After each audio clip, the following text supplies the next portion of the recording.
Hello! Welcome back to ఈ తరం కథలు. ప్లీజ్ ముందుగా వీడియోకి ఒక చిన్న లైక్ చేయండి. లైక్‌తో పాటు హైప్ ఇవ్వండి. ఈ రోజు స్టోరీ 'సంధ్య వెడ్ సూర్య' పార్ట్ 11. కథను రచించిన వారు అనురాధ గారు. ఇక లేట్ చేయకుండా స్టోరీలోకి వెళ్ళిపోదాం. సూర్యకి ఎందుకో చాలా హ్యాపీగా ఉంది. రవిని అంతగా ప్రేమించే అమ్మాయి దొరికింది. వాడికి మంచి లైఫ్ పార్ట్నర్ దొరికింది. నా సమస్యల్లా వాడికి ఇబ్బంది పెట్టేస్తున్నాను. వీలైనంత త్వరగా అన్ని సమస్యలు తీరిపోతే బాగున్ను అనుకున్నాడు. ఇవాళ అస్సలు సంధ్యతో మాట్లాడటమే కుదరలేదు. త్వరగా ఇంటికి చేరుకొని తనివి తీరా సంధ్యతో మాట్లాడుకోవాలి అని మనసులో నవ్వుకున్నాడు సూర్య. కొంత దూరం వెళ్ళాక శశికళ అడిగింది, సూర్య, సంధ్య ఎక్కడా అని. అందుకతను చాలా సింపుల్ గా సంధ్య రవి కార్లో వస్తుంది అని చెప్పేశాడు. సంధ్య ఒక్కతే ఆ అడవిలో దిక్కుతోచని స్థితిలో పరుగులు పెడుతుంది. ఆమెకు చాలా భయం వేస్తుంది. ఇంట్లో ఒంటరిగా ఉండడానికే భయపడుతుంది. అలాంటిది అంత పెద్ద అడవిలో ఒక్కతే ఉందంటే ఇంకామె పరిస్థితి ఎలా ఉంటుందో అర్థం చేసుకోవచ్చు. ఆమె చిగురుటాకులా వణిగిపోతుంది. గుండె దడదడలాడుతుంది. చెప్పలేని బాధ ఆమెని ఎంతగానో కుంగదీస్తుంది. అంత బాధలో కూడా ఆమె పెదవి విప్పి ఎటువంటి శబ్దం చేయలేదు. ఆమెకు సంధ్య చుట్టూ చూస్తుంది. ఇక్కడ ఎవరైనా ఉన్నారా అని. కాని దట్టమైన వృక్షాలు తప్ప ఆమెకు ఏమీ కనిపించడం లేదు. ఆమెకి ఇంకా తనని గుర్తించే వాళ్ళు ఇక్కడెవరూ లేరని అర్థమైంది. పట్టరాని దుఃఖంతో అక్కడ ఒక రాయిపై కూర్చొని మౌనంగా ఏడుస్తుంది. ఆమె అంతగా బాధపడ్డానికి కారణం సూర్య, అతని ప్రవర్తన. ఆమె భరించలేకపోతుంది. మౌనంగా ఆమె మనసులోని ప్రశ్నిస్తుంది. ఎందుకు సూర్య నన్ను వదిలేశావు? నీకు కావలసిన అమ్మాయి నీ పక్కనే ఉండేసరికి నన్ను ఇంత పెద్ద అడవిలో వదిలేస్తావా? నేను నీతో వస్తున్నానో లేదో కూడా చూసుకోలేకపోయావా? అంటే నేనేమైపోయినా పర్వాలేదా? అంటే ఇన్నాళ్ళు నాతో స్నేహంగా ఉన్నది, నువ్వు నాతో మంచిగా ఉన్నది కేవలం విడాకులు ఇచ్చేటప్పుడు ఎటువంటి గొడవ పెట్టకుండా ఉండేందుకేనా? ఎందుకు సూర్య ఇంత మోసం? నేను భరించలేకపోతున్నాను. నువ్వు అడిగితే నా ప్రాణాలైనా ఇస్తాను. దానికోసం నువ్వు నాతో ఇంత స్నేహం నటించనవసరం లేదు అని ఎంతగానో కుమిలిపోతుంది. ఆమె అలా బాధపడటంలో తప్పే లేదు. ఆమె ప్లేస్లో ఎవరున్నా అలాగే అనుకుంటారు. కానీ సంధ్యకు తెలియని నిజం, సూర్య ఆమెను ఎంతగానో ఆరాధిస్తున్నాడు. ఆమె కోసం తప్పించిపోతున్నాడు. ప్రతి క్షణం ఆమె కోసం ఆరాటపడుతున్నాడు. ఈ విషయం ఆమెకు చెప్పుకోలేక నరకం అనుభవిస్తున్నాడు. చూస్తుండగానే అక్కడంతా చీకటి పడిపోయింది. ఆమెకు చాలా భయం పుడుతుంది. ఆమె మనసులో ఆవేదన ఎక్కువ అవుతుంది. అమ్మ నాకు భయం వేస్తుంది అని చిన్నపిల్లలా మనసులోని కుమిలిపోతుంది. ఆమెకు ప్రాణం పోతుందేమో అనిపిస్తుంది. ప్లీజ్ ఎవరన్నా రండి, నన్ను తీసుకువెళ్ళండి అని వణికిపోతూ పరుగులు పెడుతుంది. తప్ప గొంతెత్తి ఒక్క మాట కూడా మాట్లాడలేదు. అంతటి భయంలో కూడా ఆమె సూర్యునితో వ్రతాన్ని మరవడం లేదు. ఇంకా ఆమెను ఆ దేవుడే కాపాడాలి. రవి పక్కన రోనా ఎంతో ప్రశాంతంగా నిద్రపోతూ ఉంది. రవి ఆమెను ఆరాధనగా చూస్తూ కారు నడుపుతున్నాడు. సూర్య వాళ్ళ సిస్టర్ ఇంటి దగ్గర ఆమె ఫ్యామిలీని డ్రాప్ చేసేసి రోనాని తను ఉంటున్న ఇంటి దగ్గర దించడానికి వెళ్తున్నాడు రవి. ఆమెకు మెలకువ వచ్చి ఆమె నిద్ర పాడవుతుందేమో అని కారు చాలా స్లోగా నడుపుతున్నాడు. రవికి చాలా సంతోషంగా ఉంది. ఇన్ని రోజులుగా నన్ను ప్రేమిస్తూ నాకు చెప్పలేక బాధపడ్డావా? ఇంక నీకు బాధ కలగకుండా చూసుకుంటాను అని ప్రేమగా ఆమె తలపై నిమిరాడు. ఆమెకు మెలకువ వచ్చింది. ఆమె వెనకే కూర్చున్న వాళ్ళు ఉన్నారేమో అని చూసింది. వాళ్ళు లేరు, దిగిపోయారు అని నవ్వుతూ చెప్పాడు. ఆమె వంక కవ్వింపుగా చూస్తూ అతన్ని హగ్ చేసుకుంది. అతను ఒక చేతితో స్టీరింగ్ పట్టుకొని ఒక చేత్తో ఆమెను దగ్గరికి తీసుకొని ఆమె నుదుటిపై ముద్దు పెట్టుకున్నాడు. ఆమెకు ఆమె ప్రమేయం లేకుండానే కన్నీళ్లొస్తున్నాయి. అతను రోనా ఇంటి ముందు కారాపి ఆమెను చూశాడు. రోనా కన్నీళ్లు పెట్టుకోవడం చూశాడు. ఏయ్ రోనా, ప్లీజ్ బాధపడకు. కొద్ది రోజులు మనకి దూరం అంతే. నువ్విలా డల్ అయిపోయి నన్ను బాధ పెడతావా? అతను కూడా డల్ అయిపోయాడు. ఆమె కన్నీళ్లు తుడుచుకొని, ఇంక నేను బాధపడను. నువ్వు నాతో ఫోన్‌లో అయినా మాట్లాడతావుగా? తప్పకుండా. ఓకేనా? బట్ మనం ఆఫీస్‌లో మాత్రం ఎప్పటిలానే ఉండాలి. ఓకే బాయ్ అని చెప్పి కారు దిగి వెళ్తుంటే ఆమె చెయ్యి పట్టుకున్నాడు. రవి, రోనా ఏమైంది అన్నట్టు చూసింది. ఏయ్ రోనా, సారీ నిన్ను బాధ పెడుతున్నాను. నాకు నిన్ను విడిచి వెళ్ళాలని లేదు, కానీ తప్పడం లేదు. ఆమెకి రవి అంత ప్రేమ చూపించడం ఎంతో ఆనందాన్నిచ్చింది. ఇట్స్ ఓకే రవి, నేను అర్థం చేసుకున్నాను. నువ్వు ఫీల్ అవ్వకు. ఎవరైనా చూస్తారు, చెయ్యి వదులు అని చెప్పి గుడ్ నైట్ అని చెప్పి లోపలికి వెళ్ళిపోయింది. రవి నవ్వుకుంటూ అతని ఇంటి వైపు కారు పోనిస్తున్నాడు. సూర్య ఇంటికి చేరేసరికి టైం 7 గంటలు దాటింది. అతని మిగతా అక్కలు అట్నుంచటే వెళ్ళిపోయారు. శశికళ, వెంకటేష్ లోపలికి వెళ్ళిపోయారు. సూర్య రవి కారు కోసం ఎంతో ఆశగా చూస్తున్నాడు. కానీ అతను ఇంతకీ రాకపోయేసరికి చిరాకేసి సంధ్యకి ఫోన్ చేస్తాను, నేనే ముందు ఇంటికొచ్చాను, మీరు లేట్ అని వెక్కిరిస్తానని నవ్వుకుంటూ కాల్ చేశాడు. రవి కారులో మొబైల్ మోగింది. రవి ఉలిక్కిపడి చూశాడు. అది తన మొబైల్ కాదు. ఎవరిదా అని చూస్తే సంధ్యది. సూర్య చేస్తున్నాడు. ఫోన్ ఎక్కడుందా అని చేస్తున్నాడు అనుకొని లిఫ్ట్ చేసి హలో అన్నాడు. అవతల నుంచి సూర్య, రేయ్ నువ్వు తీసావేంటి? సంధ్య ఏం చేస్తుంది? మీరింకా రాలేదు, నేనే ఫస్ట్ అని అతని హడావిడిలో అతను మాట్లాడేస్తున్నాడు. రవికి సూర్య మాటలు అర్థం కాలేదు. సూర్య, నువ్వేం మాట్లాడుతున్నావు? సంధ్య ఇక్కడెక్కడుంది? తను నీ కారులోనే ఉందిగా. సూర్యకి ఆ మాట గుండెల్లో అదురు పుట్టించింది. అంతలోనే తేరుకొని, మీ అన్నా చెల్లెలు యాక్టింగ్ ఆపి ఎంత దూరంలో ఉన్నారో చెప్పండి. రవికి భయం వేస్తుంది. సూర్య, నిజం, రోనా నాతో వచ్చింది. మీ చిన్నాన్న వాళ్ళ ఫ్యామిలీ మీ చిన్నక్క వాళ్ళ ఫ్యామిలీని, రోనాని ఇప్పుడే దించేసి వచ్చాను, నిజమని కంగారుగా చెప్పాడు రవి. సూర్యకు ఒక్కసారిగా వణుకు పుట్టింది. ఒళ్లంతా చెమటలు పట్టేశాయి. రే రవి, నిజంగా తనక్కడ లేదా? చెప్పరా, నాకు భయం వేస్తుంది. ప్లీజ్ రా. అతని పరిస్థితి అర్థమైంది. అయ్యో సూర్య, తన నా కారులో ఎక్కలేదు. ఒకవేళ మీ సిస్టర్ కార్లో ఎక్కిందేమో. సూర్య రవి మాట పూర్తవ్వక ముందే కాల్ కట్ చేసి వాళ్ళందరికీ ఫోన్ చేశాడు. అతని చేతులు వణుకుతున్నాయి. చెప్పలేని భయం కలుగుతుంది అతనికి. అందరూ ఒకే మాట, ఆమె మాతో రాలేదు. సూర్యకు తల తిరిగిపోయింది. అంటే సంధ్య అక్కడే ఉండిపోయిందా? ఇంకా క్షణం కూడా ఆలోచించలేదు. వెంటనే తిరుగు ప్రయాణమయ్యాడు. అతనికి చేతులు స్టీరింగ్ పై వణుకుతున్నాయి. కళ్ళల్లో నీళ్లు తిరుగుతున్నాయి. సంధ్య, నువ్వు ఒంటరిగా ఇంట్లో ఉండడానికే భయపడతావు. అలాంటిది అంత పెద్ద అడవిలో ఎలా ఉన్నావో తలుచుకోవడానికే భయం వేస్తుంది. నేనొస్తున్న సంధ్య అని కార్ని మాక్సిమం స్పీడ్లో నడుపుతున్నాడు. కొంతసేపటికి రవి ఫోన్ చేశాడు. సూర్య ఎంతో బాధగా లిఫ్ట్ చేసి, రవి, నేను భైరవకొన వెళ్తున్నా, సంధ్య అక్కడే ఉండిపోయింది అని చెప్పి ఫోన్ పెట్టేశాడు. రవి చాలా కంగారు పడి అతను కూడా బయలుదేరాడు. సూర్య కారు నడుపుతున్నాడే గాని ఒకటే భయం. సంధ్యని ఏదైనా యానిమల్ లాంటిది అటాక్ చేస్తే, లేక ఎవరైనా దొంగలు ఆమెను ఏదైనా చేస్తే, స్నేక్స్ ఏమైనా అటాక్ చేస్తే, ఓ ఓ నో, ఏం జరగకూడదు అని తనకు తాను ధైర్యం తెచ్చుకొని కారు నడుపుతున్నాడు. ఎంత వేగంగా అంటే మార్గ మధ్యలో తనకి ఏదైనా యాక్సిడెంట్ జరగచ్చేమో అని కూడా ఆలోచించడం లేదు. తన ప్రాణమైన పర్వాలేదు, సంధ్యను కాపాడాలి. అతని ధ్యేయం ఒకటే. అతను భైరవకోర చేరేసరికి సరిగ్గా 9 గంటలు కావస్తుంది. సూర్య వణుకుతున్న కంఠంతో పిలుస్తున్నాడు, సంధ్య, సంధ్య అని. ఆమె నుంచి సమాధానం లేదు. అతనిలో భయం ఎక్కువ అవుతుంది. అక్కడంతా చీకటి, భయంకరంగా ఉంది.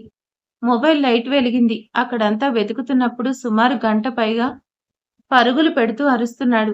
అతని బాధ అనుభవించాలి కానీ మాటల్లో చెప్పలేం. పిచ్చి పట్టిన వాళ్ళ అయిపోయాడు. నా సంధ్యకేమీ కాకూడదని విలవిలలాడిపోయాడు. అంతలో అక్కడికి రవి వచ్చాడు. సూర్యుని చూసి అతను కూడా భయపడిపోయాడు. రవిని చూసి, రవి, సంధ్యరా ఏమైందో ఏమో, నాకు చాలా భయం వేస్తుంది. అతని పరిస్థితి చూసి రవి కూడా కన్నీళ్లు పెట్టుకున్నాడు.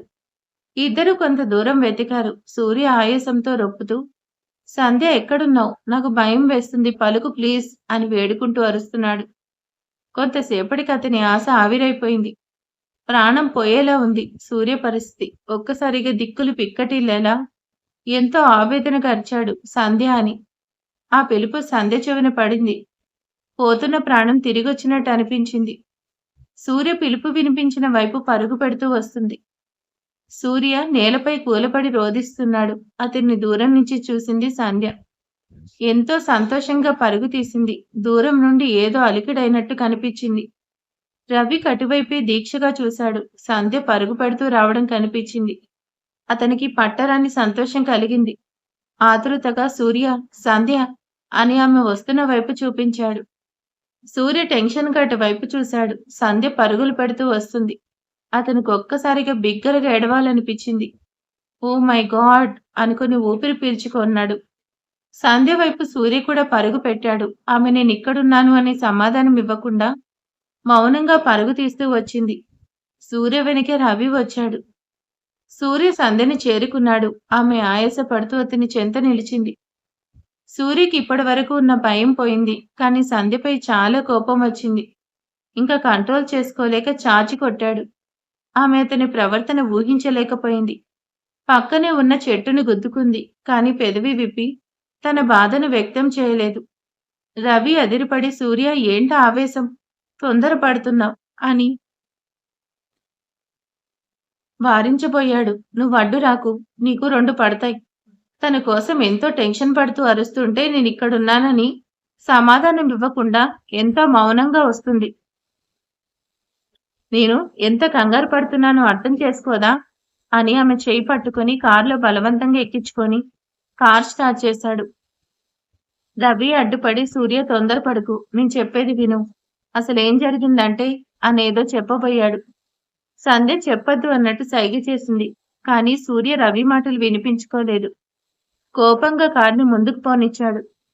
రవికి చేసేదే లేక ఇప్పుడు వీడు ఏం చెప్పినా వినడు. మార్నింగ్ అసలేం జరిగిందో చెప్తాను అని నిట్టూర్చి అతని కార్ స్టార్ట్ చేసి ఇంటి మొహం పట్టాడు రవి. సూర్య కారు నడుపుతున్నాడే గాని అతని చేతులు ఇంకా వణుకుతూనే ఉన్నాయి.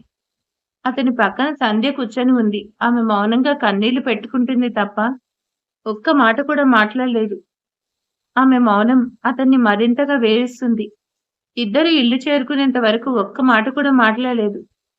సూర్య మనసంతా కల్లోలంగా ఉంది. అతని కన్నీళ్లు ఆమె గమనించనే లేదు. ఆమె మనసు అలసిపోయింది. అతను చేయి చేసుకున్నందుకు ఆమెకు బాధగా లేదు. కానీ అతను తనని మర్చిపోయేంతగా రోనాతో ముచ్చట్లాడుకుంటూ వెళ్ళిపోయాడు. ఆమెకు ఆ తలంపే చాలా బాధను కలిగిస్తుంది. ఇద్దరు లోపలికి వెళ్తుండగా మీనాక్షమ్మ చూసింది. వాళ్ళని ఆపి, వీరిద్దరూ ఇంతవరకు ఎక్కడికి వెళ్లారు, ఏమైంది అని ఎంతో ఆందోళనగా అడిగింది. అందుకు సూర్య ఎటువంటి సమాధానం ఇవ్వకుండా కోపంగా అతని గదిలోకి వెళ్ళిపోయాడు. సంధ్య మౌనంగా అత్తగారి ముందు నిల్చొని ఉంది. ఆమె పొడవాటి జుట్టు వదులుగా వేసుకొని ఎంతో నీరసంగా కనిపించింది. మీనాక్షమ్మకు వాళ్ళిద్దరు ఏదో గొడవ పడ్డారని అర్థమవుతుంది. ఇప్పుడు సంధ్యని అడిగినా తనేం చెప్పలేదని, ఆమె ప్రస్తుతం మౌనవ్రతంలో ఉందని తెలిసి ఇంకేం మాట్లాడలేదు. సరే సంధ్య వెళ్ళు, చాలా రాత్రైంది, వెళ్ళి రెస్ట్ తీసుకో, ఉదయం మాట్లాడుకుందాం అని ఆవిడ వెళ్ళిపోయింది. సంధ్యకు చాలా బాధగా ఉంది. ఇంకా గదిలోకి వెళ్లేందుకు ఇష్టం లేక బిల్డింగ్ పైనున్న టెర్రస్ పైకి వెళ్లి వాటర్ ట్యాంక్ పక్కన ఒక మూలను కూర్చొని ఎంతగానో రోదిస్తుంది. అతను గదిలోకి వెళ్లిన కాసేపటికే కాస్త నెమ్మదయ్యాడు. నేను సంధ్యని ఎందుకు కొట్టాను? నేనెంత మూర్ఖుణ్ణి? అతనికి తన కుడి చేతిని ఏం చేసినా తప్పు లేదనిపించింది. ఆ క్షణం చేతిని కట్ చేసుకోవాలనిపించింది. కానీ తనకేమన్నా గాయం కలిగితే సంధ్య తట్టుకోలేదు. అందుకే అతన్ని గాయపరుచుకోవాలి అన్న ప్రయత్నం మానుకున్నాడు. కానీ ఆమెను కొట్టినందుకు చాలా బాధపడుతున్నాడు. చాలాసేపు గడిచిపోయింది. సంధ్య మాత్రం గదిలోకి రాలేదు. అతనికి ఏదో అనుమానం వచ్చింది. ఏం జరిగిందో అని భయంగా బయటకొచ్చి చూశాడు. అక్కడెక్కడా సంధ్య కనపడలేదు. అతనికి భయం వేసింది. బయట లాన్లో చుట్టుపక్కలంతా చూశాడు. తను కనపడలేదు. సూర్య మనసంతా కంగారు పడుతుంది. కంగారుగా పైకి వెళ్లి చూశాడు. అక్కడ ఒక మూలను కూర్చొని సంధ్య ఏడుస్తుంది. సూర్య మనసంతా తరుక్కుపోయింది. ఎంతో బాధగా ఆమె దగ్గరికి వెళ్ళాడు. సంధ్య, ఐఎమ్ సారీ, నేను నీపై చేయి చేసుకుని ఉండకూడదు, నన్ను క్షమించవా? నా వల్ల తప్పు జరిగింది. ఇంకెప్పుడు ఇలాంటి పొరపాటు చేయను. నా పరిస్థితి అర్థం చేసుకో. నువ్వు కనిపించలేదని నేనెంత భయపడ్డానో మాటల్లో చెప్పలేను. నా బాధ అర్థం చేసుకో ప్లీజ్ అని వేడుకుంటూ అడిగాడు. ఆమె సుమారు 24 గంటలు దాటిన తర్వాత నోరు విప్పి మాట్లాడింది. ప్లీజ్ నటించద్దు. మీరు కోరుకుంటున్న డైవర్స్ నేను ఇస్తాను. అందుకోసం మీరు నాతో స్నేహం నటించాల్సిన అవసరం లేదు. నీకు నేనంటే ఎంత ఇంపార్టెంటో అర్థమైంది. ఇన్నాళ్ళు మీరు చూపించే అభిమానం, స్నేహం అంతా మోసమని తెలుసుకున్నాను. ఇవాళ నా కళ్ళు తెరిపించారు. ఇంక చాలు. నన్నింకా మోసం చేయనవసరం లేదు ప్లీజ్. దయచేసి వెళ్ళిపోండి. ఆమె అంటున్న ఒక్కొక్క మాట సూర్యకు ఈటెల్లా గుచ్చుకుంటున్నాయి. సంధ్య నా వంక చూసి మాట్లాడు. నేను మోసం చేస్తున్నానా? ఆ మాట నా కళ్ళల్లోకి చూసి మాట్లాడు అని విరక్తిగా అడిగాడు. ఆమె కన్నీళ్లు పెట్టుకుంటూ తలెత్తి చూసింది. అక్కడ వెన్నెల వెలుగుల్లో ఆమె చెంపపై అతను కొట్టడం వల్ల కలిగిన గాయం కనిపించింది. సూర్య ఒక్కసారిగా అదిరిపడ్డాడు. సంధ్య ఏమైందని ఎంతో కంగారుగా అడిగాడు. ఆమె చెంపపై అతని చేతి వేళ్లు స్పష్టంగా కనిపిస్తున్నాయి. పెదవి చివర చిన్నగా చిట్లి రక్తం చిమ్ముతుంది. అతని పరిస్థితి ఎలా అయిపోయింది అంటే పూర్తిగా నిస్సహాయ స్థితిలో గట్టిగా అరిచాడు. Oh my god! ఎంత పెద్ద గాయం! ఇదంతా నా వల్లే సంధ్య. నొప్పిగా ఉందా అని ఎంతో బాధగా అడిగాడు. కొట్టావుగా, నొప్పిగా ఉండదా? అయినా నాకు ఇలాంటి దెబ్బలు మామూలే. నువ్వేం ఫీల్ అవ్వనవసరం లేదు. నీ గర్ల్ ఫ్రెండ్ నీ పక్కనే ఉండేసరికి నన్ను అడవిలో వదిలేశావు. మళ్ళీ వచ్చి నన్ను వెతుకుతూ హైడ్రామా చేశావు. నా కళ్ళ ముందే మీరంతా కారులో వెళ్ళిపోతుంటే పరిగెడుతూ వెనకనే వచ్చాను. ఎవరూ నా కోసం పట్టించుకోలేదు. మిమ్మల్ని గొంతెత్తి పిలవలేని పరిస్థితి నాది. ఎంతసేపు పరిగెత్తానో తెలుసా? ఒక్కసారైనా నా కోసం తిరిగి చూసావా? నీ గర్ల్ ఫ్రెండ్తో కబుర్లు చెప్పుకుంటూ వెళ్ళిపోయావు. నేనెంత బాధపడ్డానో నీకు తెలుసా? చాలా భయపడ్డాను. నా జీవితంలో ఇంత భయం ఎప్పుడూ అనుభవించింది లేదు. పిచ్చిదాల్లా పరుగులు తీశాను. అంతా నీ వల్లే. ఎందుకు నన్ను వదిలేశావు? ఎంతసేపు నన్ను ఒంటరిగా వదిలేసి ఇంత టైం అయ్యాక వచ్చి సంధ్య అని గట్టి గట్టిగా పిలుస్తున్నావు. అక్కడంతా నా కోసం వెతుకుతున్నావు. నేనిక్కడే ఉన్నానని పలకలేని పరిస్థితి నాది. అర్థం చేసుకోకుండా ఎంత ఆశగా దగ్గరికి వచ్చి నన్ను కొట్టావు. ఎందుకు కొట్టావు? నేనేం తప్పు చేశాను చెప్పు, చెప్పు అని అతని గుండెలపై కొడుతూ అడుగుతుంది. ఆమె చాలా అలసిపోయింది. ఇంకా తన వల్ల కాలేదు. ఆమె అలా అడుగుతుంటే అతను సమాధానం చెప్పలేక ఎంతో వేదన పడి బాధను కంట్రోల్ చేసుకొని నువ్వెందుకు మాట్లాడలేదు అని సూటిగా ప్రశ్నించాడు. ఆమె ఒక్కసారిగా ఉలిక్కిపడింది. కొంచెం తడబడి నన్నక్కడ అంతసేపు వదిలేసి వచ్చి పిలిస్తే నేనెందుకు పలకాలి అని తడబడుతూ అబద్ధం చెప్పింది. అవునా? అయితే మేమంతా వెళ్ళిపోతుంటే చూస్తూ ఆగమని ఎందుకు పిలవలేదు? సంధ్య ఏం మాట్లాడలేదు. చెప్పు సంధ్య. అసలు నా కోపం రావడానికి కారణం నువ్వు మాట్లాడలేకపోవడమే. చెప్పు, ఎందుకు మాట్లాడలేదు? నువ్వు ఇవాళంతా అస్సలు మాట్లాడలేదు. అసలు విషయం ఏంటి చెప్తావా లేదా? సంధ్య సమాధానం చెప్పకుండా అక్కడి నుంచి వెళ్ళిపోయింది.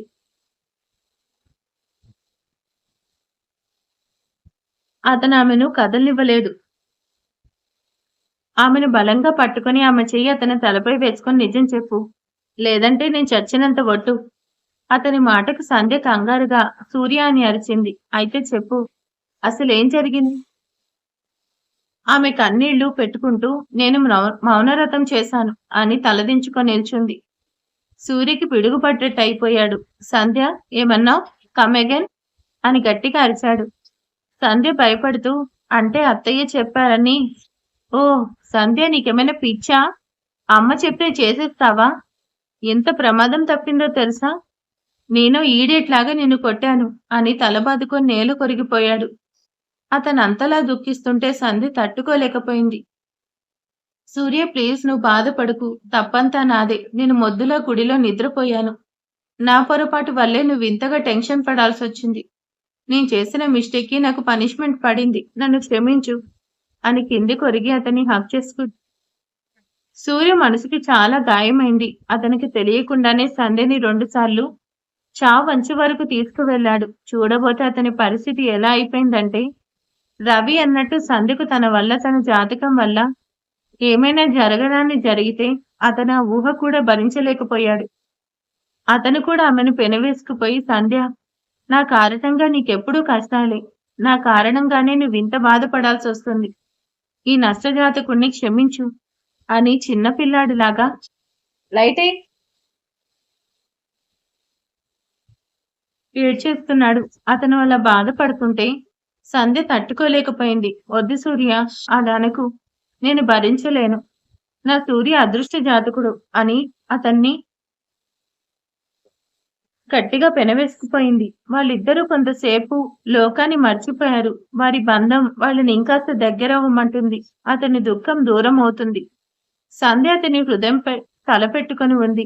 ఆమెకు కాసేపు కాలం ఆగిపోయినట్టు అనిపించింది.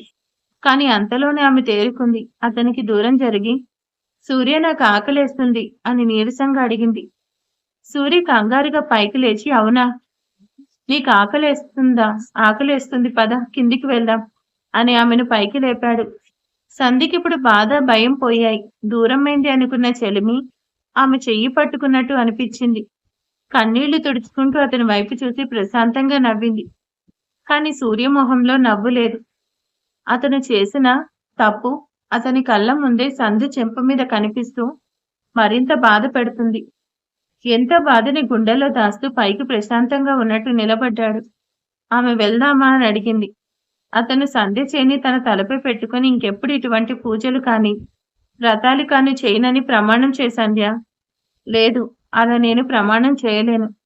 నిన్ను కాపాడడం నా బాధ్యత. నిన్ను కాపాడ్డా నా బాధ్యత కాదా? ప్లీజ్ సంధ్య, ప్రమాణం చెయ్యి. చెయ్యలేను, చెయ్యకూడదు. నన్ను బలవంతం పెట్టకు. ఆమె ఇంకేం చెప్పినా వినదని అర్థమైంది. ఇంకా వాదించలేక, సరే, నువ్వు ఇలాంటి పూజలు చేసి ప్రాణం మీదకి తెచ్చుకో, హాయిగా చచ్చిపో. కానీ ఒక్కటి గుర్తుపెట్టుకో, నువ్వు చనిపోయే క్షణం ముందు నేను చచ్చిపోతాను. సూర్య, ఏంటా మాటలు? నువ్వు అలా మాట్లాడితే నాకెంత బాధగా ఉంటుందో తెలుసా? మరి నువ్వు చేస్తున్న పనులకు నాకెంత బాధ కలగాలి? చెప్పు. అతని గొంతు వణుకుతుంది. సంధ్య అతని మాటలు విని ఇంకాస్త వేదనకి గురైంది. సరే సంధ్య, నువ్వెటువంటి పూజ చేసినా ముందుగా నాకు చెప్పు. కనీసం ఈ ఒక్క పనైనా చేసి తగలడు అని కోపంగా అన్నాడు. సంధ్య నవ్వుతూ, సరే బాబు, నీకు ముందే చెప్తాలే, నాకు ఆకలిస్తుంది పద అని అతని చేయి పట్టుకుంది. సూర్య ఇంకా వాదించకుండా సరే ముందుకు కదిలాడు. ఇద్దరు భోజనంలో కూర్చున్నారు. సంధ్య సూర్యకి తనకి భోజనం వడ్డించింది. అతని పైకి మామూలుగా ఉన్నా లోపల అగ్నిపర్వతం మోస్తున్నాడు. సంధ్య ముందు బయట పడకుండా అన్నం కలుపుతున్నాడు. సంధ్య గబగబా అన్నం కలుపుకొని తినబోయింది. కూరలో కారం ఆమె గాయానికి తగిలి మంట పుట్టింది. ఔ అనుకొని అన్నం పడేసింది. సూర్య కంగారుగా లేచి, సంధ్య ఏమైంది? కారం మండుతుందా? ఓ గాడ్ అని ముందు అన్నం వదిలే అని చేయి కడిగించుకుని ఇప్పుడే వస్తా అని పాలు కలిపిన అన్నం తెచ్చి ఎంత ప్రేమగా ఆమె గాయానికి తగలకుండా తినిపిస్తున్నాడు. ఆమె అంత అదృష్టాన్ని వదులుకోవాలి అనుకోలేదు. అందుకే వద్దనకుండా తింటుంది. ఆమెకు ఆనందంతో కన్నీళ్లు వస్తున్నాయి. సూర్య వాటిని చూసి, సంధ్య ఇంకా నొప్పిగా ఉందని భయపడుతూ అడిగాడు. ఆమె కళ్ళు తుడుచుకొని లేదు అని చెప్పి ఒక్క ముద్ద అమృతంలో భావించి తింటుంది. ఆమె భోజనం పూర్తయింది. సంధ్య అంటుంది, సూర్య, నువ్వు నాకు అన్నం తినిపిస్తుంటే నాకు మా అమ్మ గుర్తొచ్చింది. థ్యాంక్స్ సూర్య, నా ఆకలి తీర్చావు, నువ్వు కూడా తిను అని ఎంతో నార్మల్ గా మాట్లాడింది. సూర్య సరే అన్నట్టు తను కూడా భోజనం చేశాడు.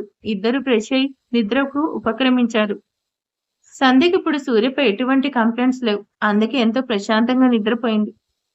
సూర్య మౌనంగా కన్నీళ్లు పెట్టుకుంటున్నాడు. ఆమెనే చూస్తూ ఎంతగానో కుమిలిపోతున్నాడు. ఎందుకు సంధ్య? నా కారణంగా ఎప్పుడూ నీకు సమస్యలే.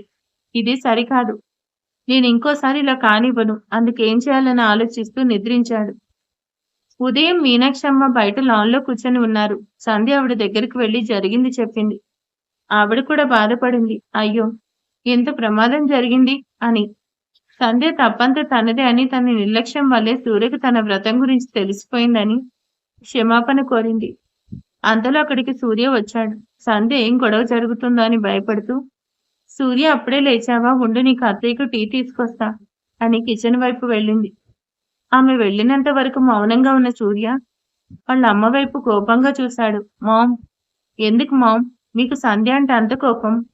బాబు సూర్య, అలాంటిదేమీ లేదు. నాకు సంధ్య అంటే చాలా అభిమానం ఉంది. అవునా? అందుకేనా 2 సార్లు ఆమెను చావంచులు దాకా తీసుకెళ్ళావు? సూర్య, అవునమ్మా, నీ కారణంగా సంధ్య 2 సార్లు ప్రమాదం కొని తెచ్చుకుంది. ఇప్పుడు చెప్తున్నా వినమ్మా. నేనున్నప్పటి వరకు సంధ్యకి కూడా చెప్పలేని మాట, నేను సంధ్యని ప్రేమిస్తున్నాను. I love her. కానీ తను నాకు దోషం అనుకుంటున్న రోజులు గడిచిపోతే నా నుండి దూరంగా వెళ్ళిపోవాలనుకుంటుంది. ఆమె గతంతో నాకు పని లేదు. నిజానికి ఆమె అవసరంతో నువ్వు వ్యాపారం చేస్తున్నావు. కాపాడాలని నీ పెళ్లి చేశావు. చిన్న పాప ప్రాణాలకి సంధ్య ఫీలింగ్స్ ని డబ్బుతో బేరం కట్టావు. ఇవన్నీ నన్ను కాపాడడానికి చేశావని నువ్వంటే అలా కాపాడిన ప్రాణాలు నాకొద్దు. నాకు తెలియకుండా సంధ్యకు దగ్గరయ్యాను. ఇప్పుడు నేను నా మనస్ఫూర్తిగా సంధ్యను నా భార్యగా అంగీకరిస్తున్నాను. ఒకవేళ ఎవరి కారణంనైనా సరే ఏమైనా జరిగితే ఈ సూర్యప్రతాప్ వర్మ బ్రతికుండడు. తనకంటే ముందు ప్రాణాలు వదిలేస్తాడు. సూర్య అంత మాట అనకు. ఈ అమ్మ తట్టుకోలేదు. నువ్వు నిండు నూరేళ్లు ఉంటావు. సూర్య తల్లి పరిస్థితి అర్థం చేసుకుని సరే అమ్మా ఉంటాను. తప్పకుండా ఉంటాను. నా భార్య సంధ్యారండితో కలిసి సంతోషంగా ఉంటాను. సరేనా? అలా అని ఆశీర్వదించు అని నవ్వేసి, ఇంకా బాధపడుకు మామ్, జరిగింది చాలు. ఇంకెప్పుడు సంధి చేత ఎటువంటి పూజలు వ్రతాలు అని భయపెట్టకు. సరేనా? అంతలో అక్కడికి సంధ్య వచ్చింది. అతని బాధను మనసులోని దాచుకొని తన అభిప్రాయాన్ని సంధ్యతో చెప్పొద్దు అన్నట్టు తల్లికి సైగ చేశాడు. ఆమె అప్పటికే కొడుకు మాటలకి కొయ్యపారిపోయింది. సూర్య సంధ్య ఇచ్చిన టీ తాగేసి, ఓకే సంధ్య, నేను జాగింగ్కి వెళ్ళొస్తాను అని ఎంతో నార్మల్ గా బాయ్ చెప్పి వెళ్ళిపోయాడు. అత్తగారు మాత్రం టీ తాగకుండా నాకు బయట పనుంది, అర్జెంటుగా వెళ్ళాలని చెప్పి డ్రైవర్ని కార్ తీయమని చెప్పి వెళ్ళిపోయారు. సంధ్యకు పరిస్థితులు సర్దుకోవడానికి టైం పడుతుందనిపించి ఎటువంటి ఆలోచన పెట్టుకోకుండా తను చేయవలసిన పనిలో నిమగ్నం అయ్యింది. మరి తర్వాత ఏం జరగబోతుందో నెక్స్ట్ పార్ట్ లో చూద్దాం. Thank you for watching.